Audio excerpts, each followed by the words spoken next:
చెత్త వేయడం వల్ల, డెబ్రీస్ వేయడం వల్ల, కన్స్ట్రక్షన్ మెటీరియల్ మొత్తం తీసుకువెళ్ళి డంప్ చేయడం వల్ల, అవి నిండడం వల్ల నీళ్ళు అక్కడి వరకు వేగంగా వచ్చి ఆగిపోతున్నాయి. ఒక దగ్గర 500 ఫీట్లు ఉంది, ఒక దగ్గర 50 ఫీట్లు ఉంది మూసీ నది. 500 ఫీట్లలో ఉండే వరద 50 ఫీట్లకు రాగానే మొత్తం నీళ్ళు నిండి వెనక్కి వచ్చి కాలనీలన్నీ నీటిమయం అయిపోతున్నాయి. ఎన్ని వేల మంది నిరాశ్రయులైన, 10 లక్షల మంది పోయినసారి 2019-20లో వరదలు వచ్చినప్పుడు మొత్తం వాళ్ళ సర్వం కోల్పోయినారు. నేను ఎంపీని, ప్రతి కాలనీ నేను తిరిగి వచ్చిన. జల్పల్లిలో ఈరోజు కూడా ఫస్ట్ ఫ్లోర్ వరకు నీళ్ళు వచ్చి ఆగిపోయినాయి. నీళ్ళు బయటికి పోవడం లేదు. జల్పల్లి ప్రాంతంలో కాలనీలు మునిగిపోయినాయి. ఈరోజు నీళ్లు మనం ఉన్న ప్రాంతాలకు వస్తలేవు.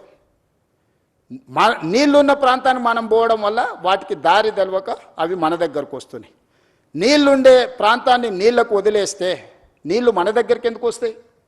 ఈరోజు కాలనీలకు లేకపోతే సిటీలకు నీళ్ళు వస్తున్నాయంటే ఆ నీళ్లు ప్రవహించే చెరువులు కావచ్చు, కుంటలు కావచ్చు, నాలాలు కావచ్చు, మూసీ నది కావచ్చు, ఆ నీటి పరివాహక ప్రాంతాలను మనం ఆక్రమించుకోవడం వల్ల all these are man made disasters. We have created all those disaster. వాటికి ఏ దారి తెలియక మన దారిలోకి వస్తున్నాయి, మన ఇంట్లోకి వస్తున్నాయి. వాటిని పకడ్బందీ ప్రణాళికతోటి మూసీ నది, ఈసా నది, గోదావరి నది నదుల త్రివేణి సంగమాన్ని తీసుకెళ్ళి కృష్ణా నదిలో కలవడానికి అవసరమైన అభివృద్ధి కార్యక్రమాలు చేసినప్పుడు ఈ నదులు మన సంస్కృతిని, నాగరికతనే కాదు, మన ఆర్థిక ప్రయోజనాన్ని చేకూర్చడానికి, ప్రపంచంలో మన గౌరవాన్ని పెంచడానికి ఉపయోగపడుతుంది. ఈరోజు మూసీ నది పునరుద్ధరణ కార్యక్రమము బ్యూటిఫికేషన్ లేకపోతే లూటిఫికేషన్ అని కొంతమంది తెలివితేటలన్నీ ప్రదర్శించి ఏదైతే మాట్లాడుతుందో, గాంధీ స్టాచ్యూకే 5,000 కోట్లు ఖర్చు పెడుతున్నారు అన్నారు. Hardly we are spending for Gandhi statue 70 crores, maybe I don't know exact calculation, 70-75 crores.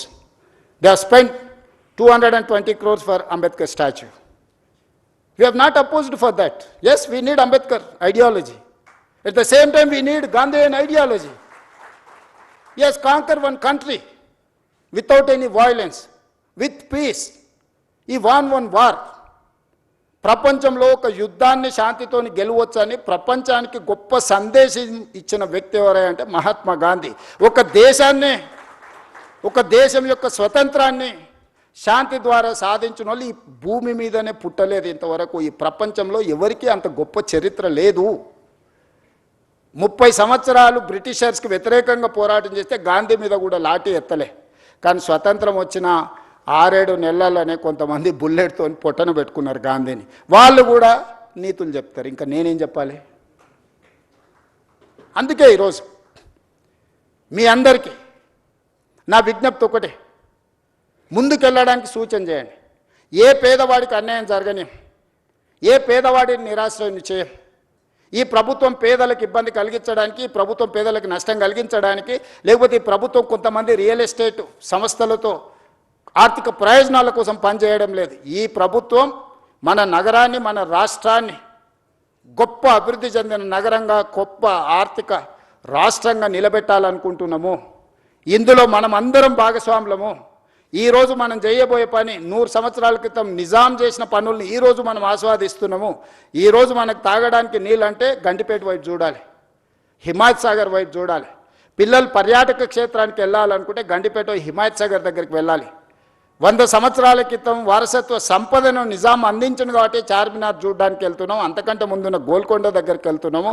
లేకపోతే హైకోర్టు ఈరోజు ఎక్కడున్నది, ఉస్మానియా హాస్పిటల్ ఎక్కడున్నది, సిటీ కాలేజ్ ఎక్కడున్నది, సాలార్జంగ్ మ్యూజియం ఎక్కడున్నది, నిజాం కాలేజ్ ఎక్కడున్నది, ఇవన్నీ గొప్ప వారసత్వ కట్టడాలు. చరిత్రతో పాటు ఒక నాలెడ్జ్ హబ్గా క్రియేట్ చేసింది కాబట్టి ఈరోజు మనం గొప్పగా రాణించగలిగినాము. మనం వచ్చిన తర్వాత గొప్పగా కట్టుకున్నది ఒకటి చెప్పండి.